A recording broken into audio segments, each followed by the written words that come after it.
I actually cannot believe I'm saying this, but I am here with Carley Fortune, not just my favorite author, but I know she is so many of your guys' favorite author too, because I don't think I've ever received more DMs of people freaking out than when I announced that Carley was coming on the podcast. So, Carley, welcome to Seeing Other People. Wow, thank you for having me. I really am so excited for you to be here. I feel like I know Every Summer After was your debut novel. For me, it was kind of my debut in a way too, because it was the book that made me want to become a reader. Oh my gosh, I love that. I call that a gateway book, the book that makes you want to start reading. And that is such an honor. I'm so happy to hear that. I don't know who recommended it to me, but I think one day I was like, I kind of want to try reading. And I think I posted something on my story of like, guys, like what book is going to lure me in and keep me there? And everyone was like Every Summer After. And Oh, I love I that. I think I read it in 2 days and I couldn't believe that. I was like, maybe I'll read 10 pages one week and then 10 pages another week, and I zoomed through. Can I ask you a question? What Please. were you a reader when you were young or No. no? No. Okay. I was because some people are readers when they're young and then they go Yeah. away from reading and they come back to it. So I was just curious what your reading journey was. No, I hated when I had to read for any classes that I was Yeah. in. I never enjoyed it. So truly, I mean, I'm 29 now. I guess I probably read Every Summer After when I was 27. It was the first book in 27 years that I loved. Ugh, that makes me so, so happy, genuinely. Me too. So, okay, we are here today because this summer will be different. Your third novel is out now. Oh my God, how does that feel? Incredible. I love this book, and I had such a fun time writing it. That was my goal with this book, was to have a fun writing experience and a fun reading experience. And I'm just so proud of it. I think it's delightful. I hope other people are delighted by it. It's incredible. This also was my favorite time, not my favorite time, my first time reading not just one book by an author, but then continuing on the journey. So, from Every Ah, Summer After to Meet Me at the Lake, and now getting to read This Summer Will Be Different, it's so cool to start catching on to different threads of like, oh, of course, this is a Carley Fortune book. And like, oh, wow, these characters or this place reminds me of that other place. And that's been such a special experience for me. oh, that's so cool. I love that. I feel very special right now. I feel special talking to you. Okay, so I'd love to hear a little bit of your backstory and share that with the Seeing Other People family for those who do and don't know you. So I know you were a journalist before you were an author. Tell Mhm. me about that experience and what made you want to transition into being an author. Well, when I was a child, the thing I loved most was writing. I loved making up stories, and I didn't think that even from a young age, I just didn't think being an author was something that was achievable for me. I grew up in a pretty small town, Barry's Bay, which is the setting for Every Summer After, and it just seemed like to have a living being a writer was an impossibility. That just didn't seem like something that was real. And I was very practical. So when I was in high school, there was a university fair or college fair in American at my school, and I didn't know what to study, like what course I should go into, because all I wanted to do was write. But I was like, but I'll never do that. And then my one of my good friends said, "What about journalism?" Because I was obsessed with magazines. I loved magazines, and so I studied journalism. And even as a journalist, I didn't want to be a writer. I wanted to be an editor. Because there were more jobs in magazines if you were an editor. And Mm. I worked as a journalist for 16 years. I live in Toronto. I worked my way up in Canadian media. My last role was launching Refinery 29 Canada. And I hired the editorial team here, and I ran Refinery 29 here. And as I kind of rose in my career, I got away from the stuff that I loved best as an editor, which was coming up with ideas and working with writers. And I was just closer and closer to the business of media, which is a very challenging business. And I was getting very frustrated with the kind of business side of things and dealing with my bosses and constantly fighting. Honestly, it just felt like I was constantly fighting. Yeah. And I got off, it was 2020, the summer of 2020. And we were staying at a cottage near where I grew up, near Barry's Bay on the lake. And I had a very stressful work call. And I hung up the phone and just stood there and said, you know what? I'm going to write a book. I've always wanted to write a book. I'm going to write a book. I haven't done anything for myself creatively as an adult. I'm going to write a book. I'm going to finish it by the end of the year. And that became Every Summer After. Wow. I love that so much. And I think I feel really connected to your story because I similarly, like, I worked in the music industry before I was in the dating world. And I went into music because I loved music, but it was all just the behind the scenes bullshit. Like, I Mhm. wasn't enjoying any of it. I ended up hating listening to music because when I would listen to music, I would think of all the people working at their desks all hours of the day and night miserable. And I stopped Yeah. listening to music. And so I had to leave. And then when I was in dating, I worked at Hinge for a few years and it was amazing until it wasn't. And I felt the same exact way where I was like, every ounce of my creative energy is being used for to build something else. Like I haven't gotten to be creative for myself. So what's Yeah. the point of anything that I'm doing? And that's how Yeah. I ended up doing this. Yeah. I love that. That's so, so close to my journey. Yeah. Yeah. Exactly. S- So when you decided, okay, I'm going to write a book, Mhm. how did you come up with the idea? How did you come up with the characters, the Mhm. plot? I think the number one question that everyone asks, probably 25 people ask the same question, is like, are these love stories inspired by your real life? um, in some ways, yes, and in other ways, no. I the idea really, and all three of my books, the idea has started with setting.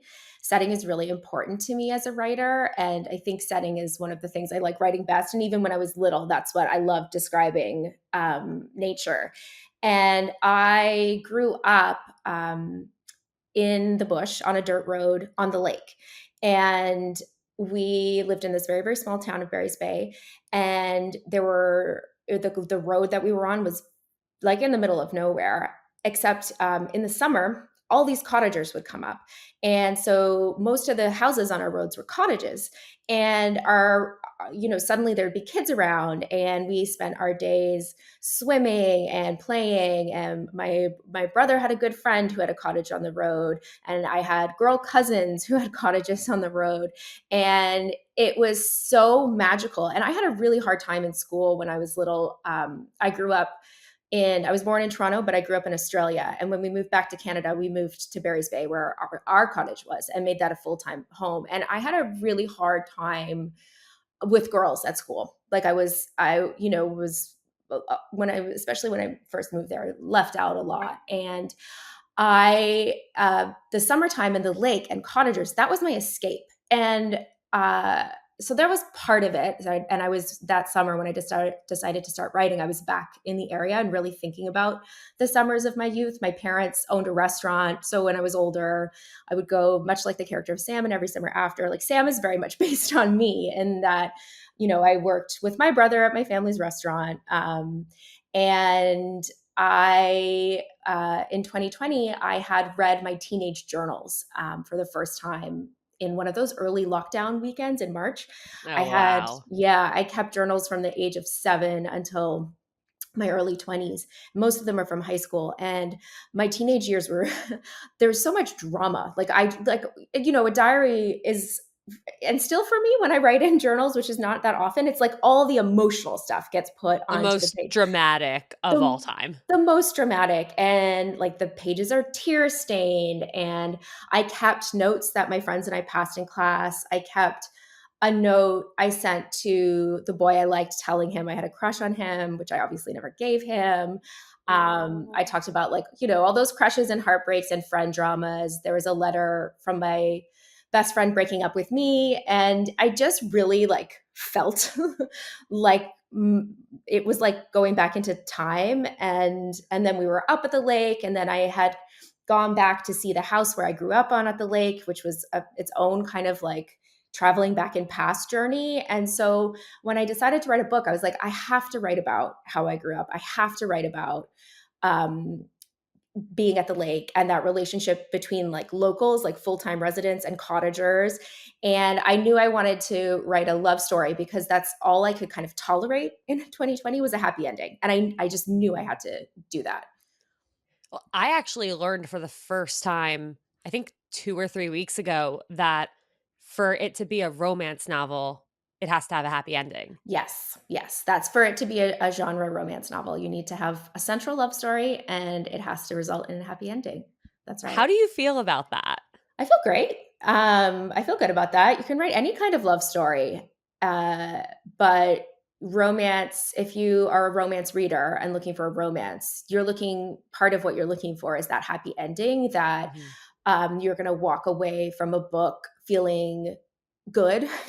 And what I want to do with my books is take people on a very emotional journey. I want it to feel, that you're escaping to these beautiful places, but that you're kind of snooping on real people going through, not just their, this love story. They're not just like learning about themselves in a relationship or trying to find the right partner for them. It's really about that which exists in a larger life, which Mhm. exists with our friendships and our family and our work and our relationship to ourselves and the outside world. And I try to bring that all into my book. And at the end, you may have cried during the process of reading the book, but hopefully you walk away feeling a little bit. I think sometimes we need a reminder that there's still good in this world, that people Yeah. are good, that there are things that are good, that there and I love that about a happy ending. Yeah, I definitely have shed many a tear reading your books, but no, there is something so it's like the will they, won't they, but also every other aspect of their lives, like the friendships and the family stuff, and then at the end, it's like it feels so good, it really does, Yeah, you feel and like it's yeah. like the happy ending has been won. Like they deserve it. They deserve their happy ending. Exactly. Yeah. Exactly. So I love that you mentioned that it's not just like the characters in the love story or the place, it's all of the different aspects of their lives. I have noticed a few patterns within all of your books that I'd love to talk about. One Yeah. being the role of female friendships. Mhm. Each of the main characters in your novels has a core, like, best female friend that definitely plays a part in their love story, in their personal lives, in every aspect of their lives. And hearing that, you said growing up, like, you had trouble with girls and your best friend broke up with you in a note, Mhm. like, where did that idea come from to really emphasize, like, female friendships? Yeah, it was one of the things I definitely with Every Summer After, I very much wanted to talk about how hard it is, female friendships when you're young, how hard they can be and how mean girls can be to each other. And initially, I had kind of come up with a much darker friendship between Percy and Delilah, who is her young friend who they start off with a pretty ugly relationship, but then they become friends and their friendship has its own dramas. And I just felt like, I've heard some readers who strongly disliked Delilah because she was mean to Percy when they're little. I said, well, the way that I think about it is like I was a shitty friend too when I was little. I did crappy things were done to me. Mhm. We're children, and it's hard to navigate. And it just felt very real to me that you could have a friendship that begins as not from a great place that develops into a real friendship. And to me, that feels true to life. And I think female friendships are very complex, and I like looking at that. And it's kind of uh, it's something that even the book I'm working on my 4th book now, I'm really looking at another female friendship. It's familial, but it's important to me. And there, some of the core relationships in my life are between myself and another woman. Like I have my romantic relationship, but that's not all of it, right? Like you Yeah. can't have your partner can't be everything to you. Yeah, absolutely. And it is so important, to recognize that friendships are rocky and secrets are sometimes kept, but at the end of the day, like we get by because of our friends and we make it through hard things because they are ultimately there if we need them. And I love that, through the ups and downs, like we do see that throughout all of your books. Yeah, thank you. I'm glad that you recognize that. Yeah, I loved it. Another one that I noticed is there is this aspect of loss in Mhm. each of Mhm. the books. In the first two, there's a mother who Mhm. either passes or is no longer around. And in The Summer Will Be Different, it's Aunt Stacy. Mhm. Is that reflective of something that's happened in your life? I think we all experience loss. I have to like, when I'm coming up with ideas, sometimes, like, you're trying to come up with an idea that's has, like, some drama and some emotional weight, and, like, I often find myself killing off characters in the idea generation. I'm Mhm. like, "No, no, no, we can't kill off everyone, Carly." Um, but also in some ways, like with Every Summer After and Meet Me at the Lake, I saw those books as speaking to each other in a lot of ways, and I know they're quite different, but I really liked looking at things that were in both. So, for example, the death of the mom, death of a mom is a very important part in each book. But Meet Me at the Lake is really about a grieving process. You really are like deep into that grief, and I feel like you're really like getting into the emotion of what that's Yeah. like to grieve someone, and also, you know, Percy and Sam have this relationship that forms over such a long period of time, many, many years, whereas Will and Fern have this like very fast, quick, like burst of like time together. And so I just kind of like play with things in a different way in each book. And with Aunt Stacy in The Summer Will Be Different, part of Lucy's journey was needing to stand on her own. And and so I needed Aunt Stacy in a way out of the Mhm. pit because she relies so much on her. I needed to kind of see what Lucy could do without her. And also, I think that there is a very special bond between uh, aunts and uncles and nieces and nephews that we don't see represented a lot necessarily. Yeah. And I really wanted to write about a wonderful aunt, and I did lose my aunt several years ago now, in 2019, and I really miss her. And Aunt Stacy is not like my Aunt Colleen, but I was so, my aunt was my mom's sister, and my mom would often say that I was more like Colleen than I was like her. And you do see those, and I see it too with my kids and their aunts and uncles. Like you see this, how the genetics kind of go diagonally between Yeah. aunt and uncle and niece and nephew. And in our household, I have two boys, and my brother, Uncle Ben, is like a celebrity in our household. And I loved that about having an aunt figure. And really, I just, her death is not a huge part of the book, but I kind of needed her out of the picture. Mhm. No, that makes sense, that makes sense, and it is cool that, like, even if it's not complete parallels to your life and the people who you love, it still resonates and it still feels personal, like, it doesn't feel random in any way, and it like you said, like, she Yeah. needed to stand on her own, like, it feels like she got so much from Aunt Stacey and now she needs to spread her wings. Yeah. Yeah. Yeah, that's really special. Okay, so you mentioned you have 2 kids and you're Yeah. married. Yeah. How old are your boys? My youngest just turned 3, and my oldest is 7. Wow, and Yeah. how long have you and your husband been together? We have been together for 19 years. Wow. Yes, we've been married for 11. Yeah. So, selfishly, I'm Yeah. getting married in June. Oh, congrats. Thank you. What in your experience has been the key to having a wonderful marriage?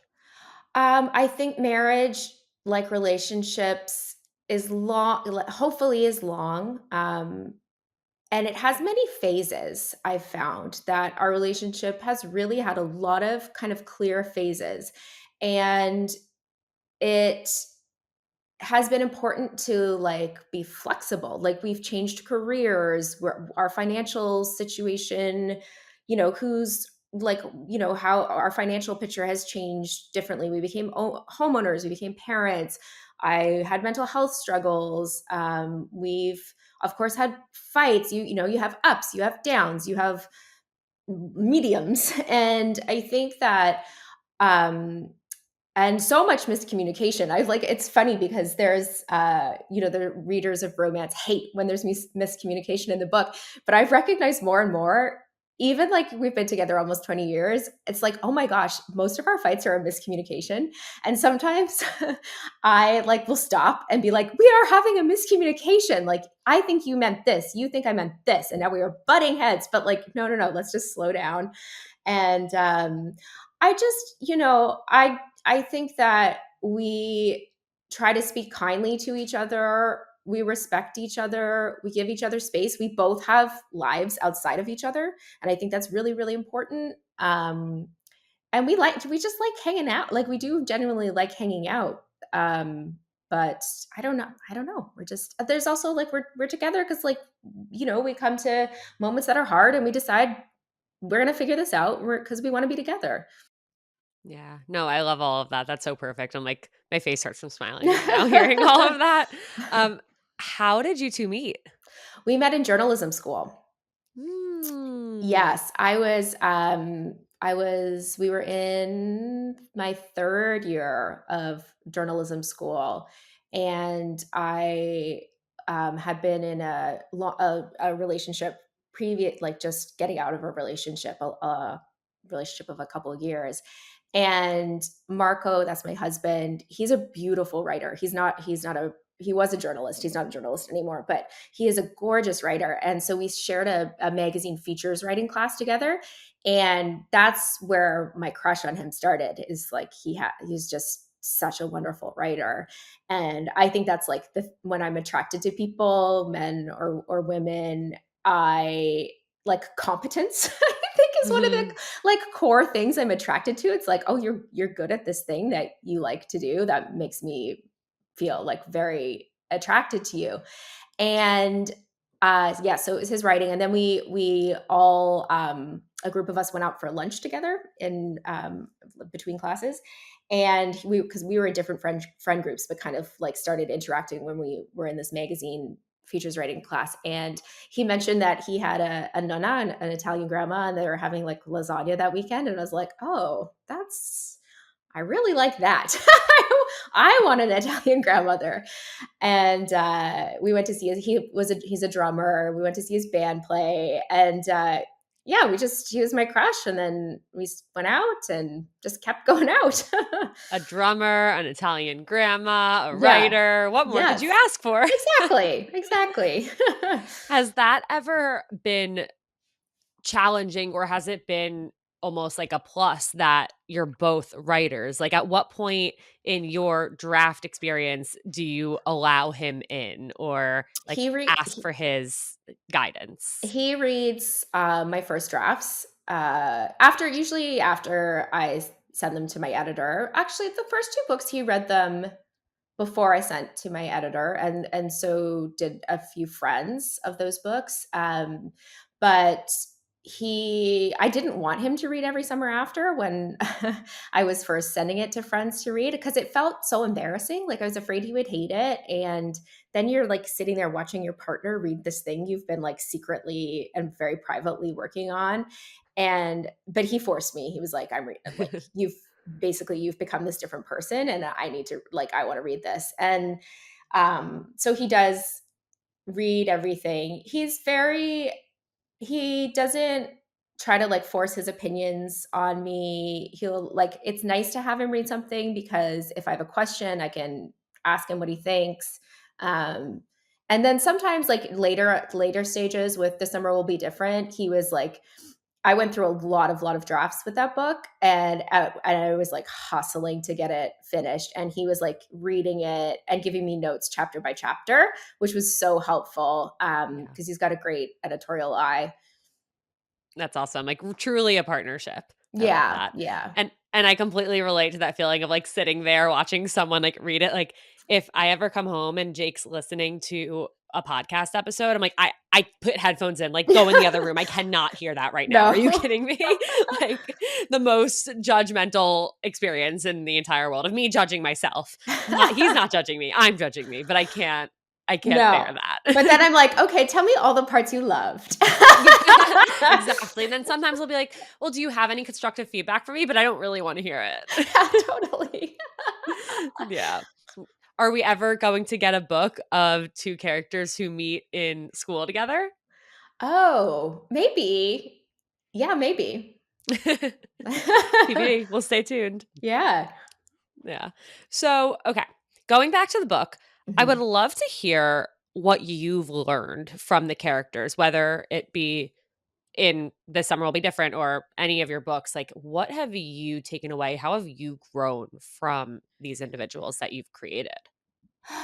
You know, I think I work through some things with my books.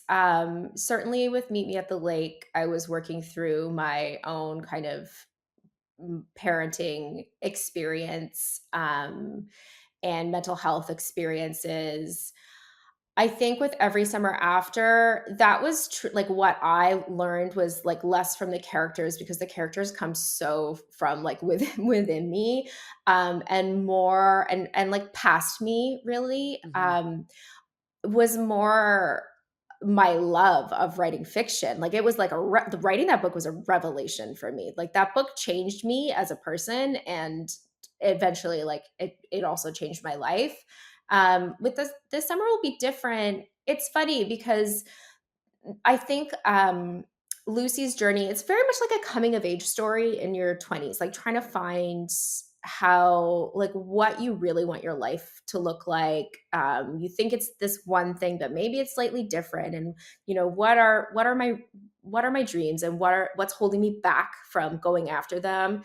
And that's really, and it wasn't intentional, but that is what I've kind of been going through myself. And I'm older than Lucy, but it's definitely reflective of my experience with becoming a writer full time. And then there's just little things that I wrote this. There's this part at the end of the book where Lucy's kind of um, coming into her own. And this is such a small detail, but she signs up to a gym. She signs up with a trainer for a few sessions and she tells her trainer, I don't want to lose weight. I just want to get strong.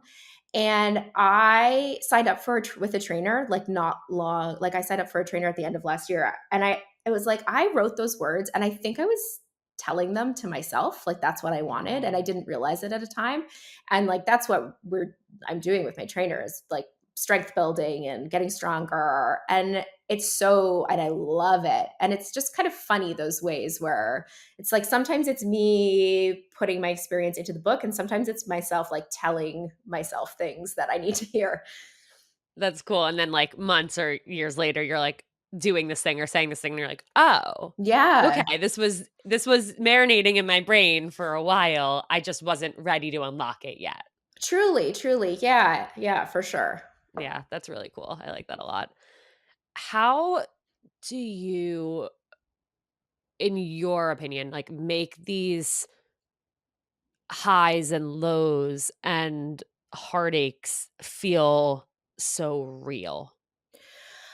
I don't know if I could like write a few points out and then just follow them every time so I knew how I did it. That would be really helpful.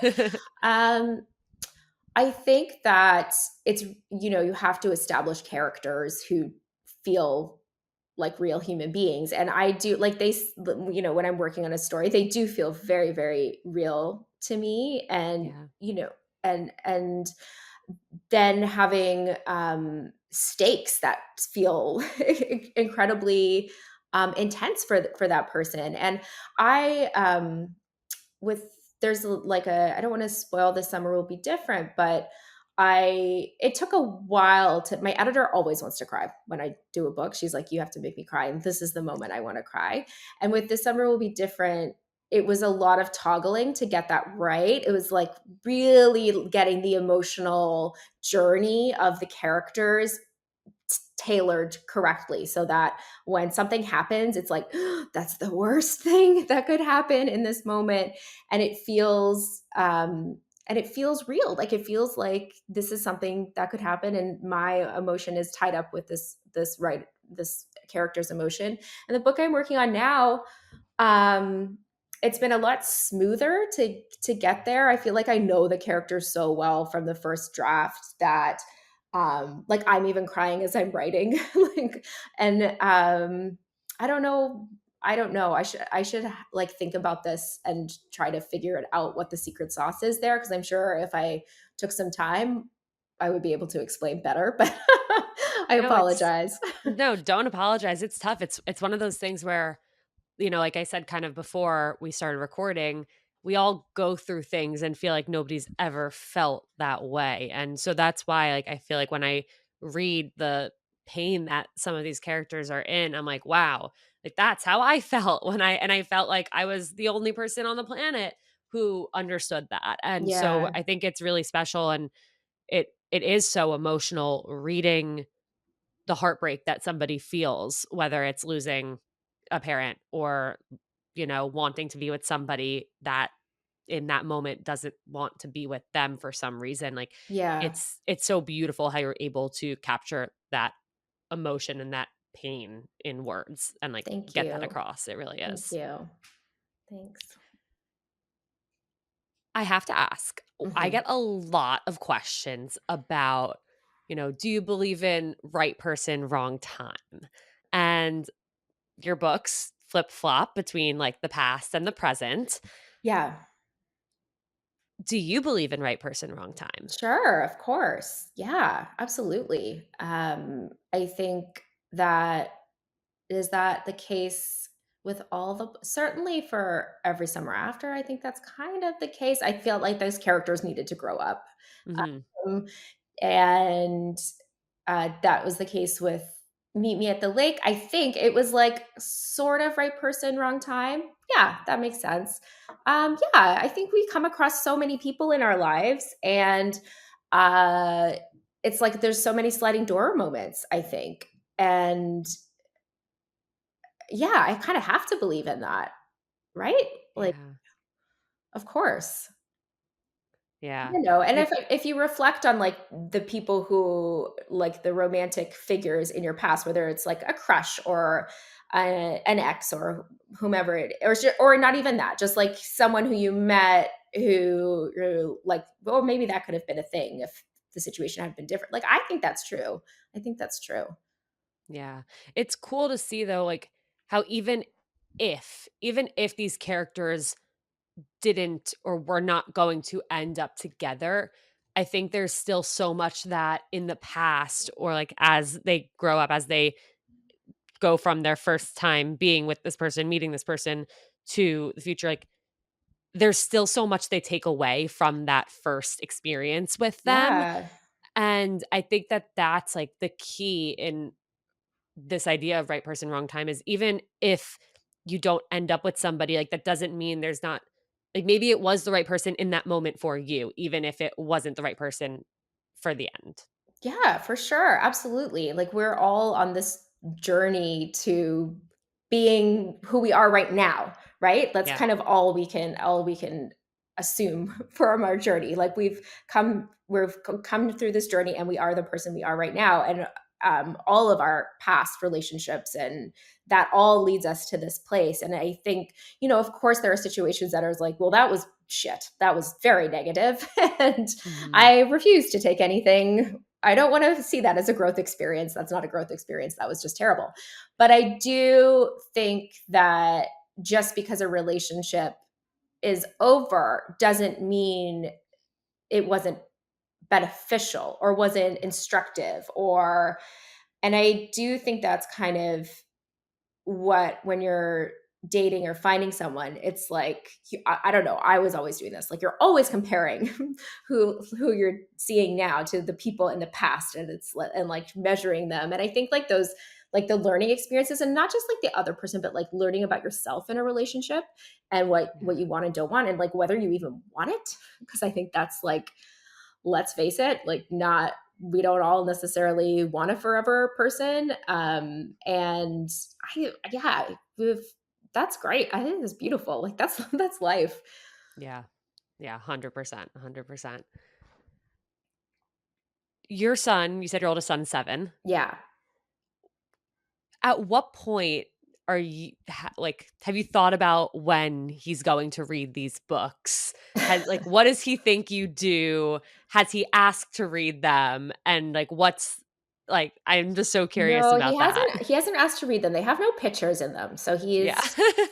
he's got a lot of opinions about how they should have pictures in them. And he's got a lot of opinions about what the titles should be. And he's also got opinions about that I should be writing about him.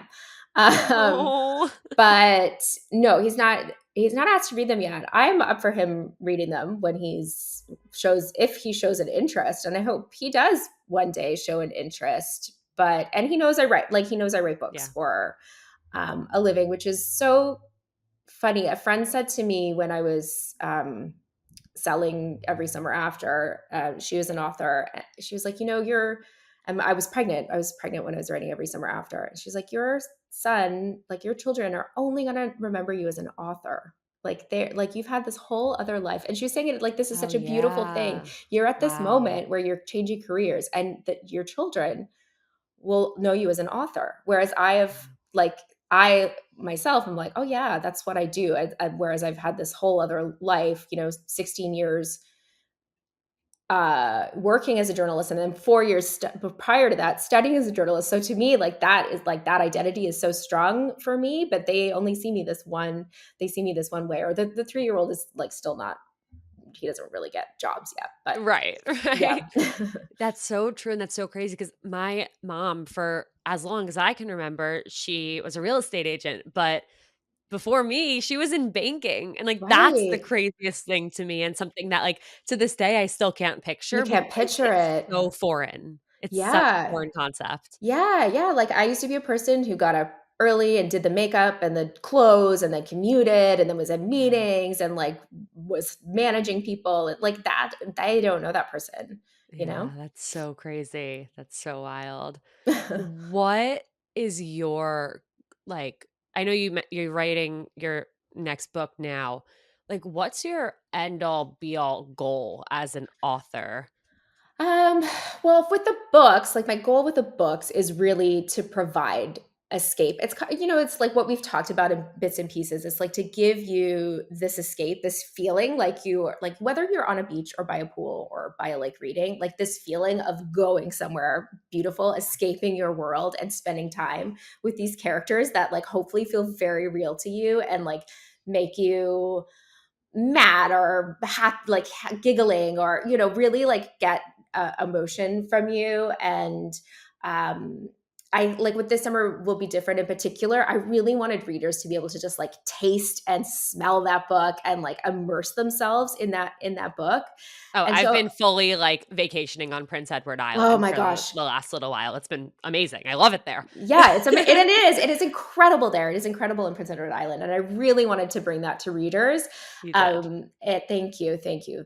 I'm very pleased you thought so. And then I think I don't know. I've been thinking more about kind of what more broadly my goals are as an author and and like more community minded and I don't know what that looks like yet, but I have goals for the book, and I'm just starting to think a little bit more about like I think it's the relationship between an author and a reader is very special and uh, quite unique. And it's this very intimate relationship. And it's also fairly one sided.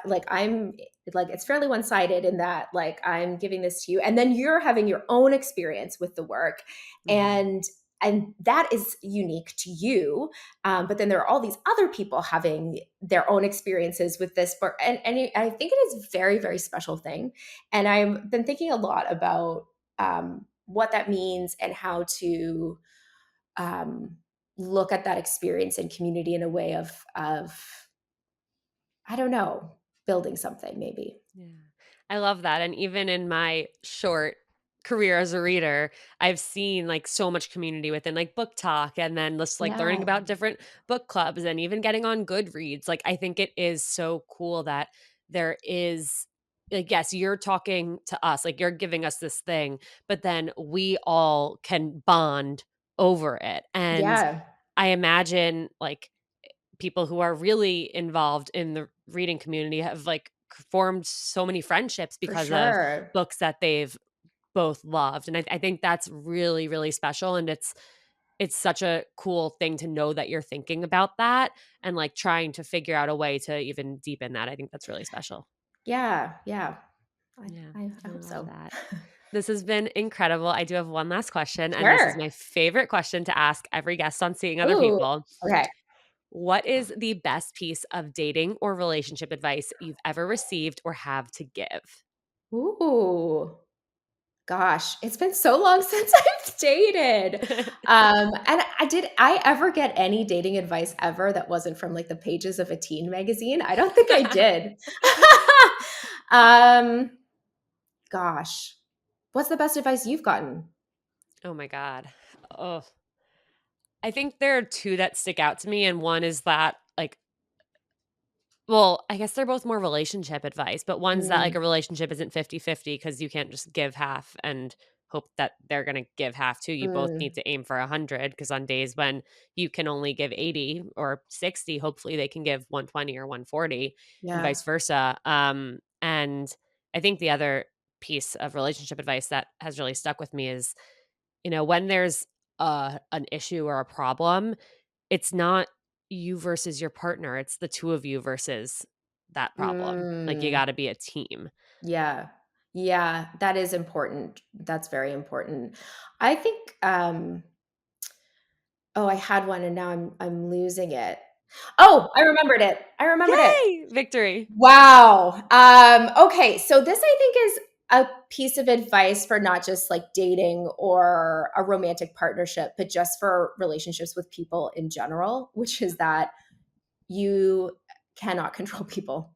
And I know that seems very basic that you can't control people, but you cannot control people. You cannot control how somebody feels. You cannot control what they do.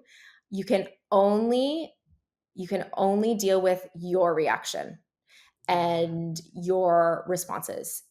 And I think that realizing that, because I think a lot of frustration and a lot of friction comes from I want you to be this way, but you can't. You Yeah. can't do that, unfortunately. And so you have to really. It's really about you and how you respond to other people. That's the only thing. That's the only thing you can manage with people is yourself.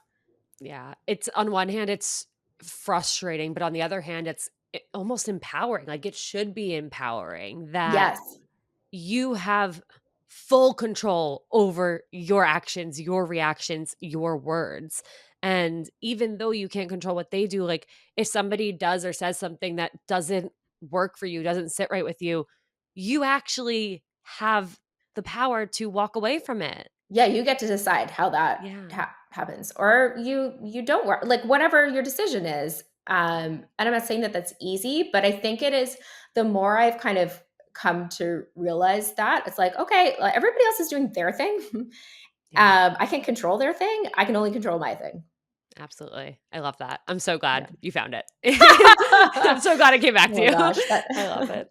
Ugh, this has been so incredible. Carley, thank you so much for being here. Where can everybody find you? Where can everybody get This Summer Will Be Different? Shout out everything and anything. Sure. So this summer will be different is available wherever you get your books. It's paperback, audio, uh, e-reader. You can find it everywhere. And my website is carleyfortune.com, and I have a newsletter there you can sign up for free. And that's where I have like a more intimate relationship with my readers there. And there's some like always some special things for newsletter readers. And then I'm on Instagram at Carley Fortune. Amazing. Thank you. Thank you. Thank you so much for your time, for coming on the podcast, and for giving us these books. They really are gifts. So thank Oh, you. thank you so much for having me.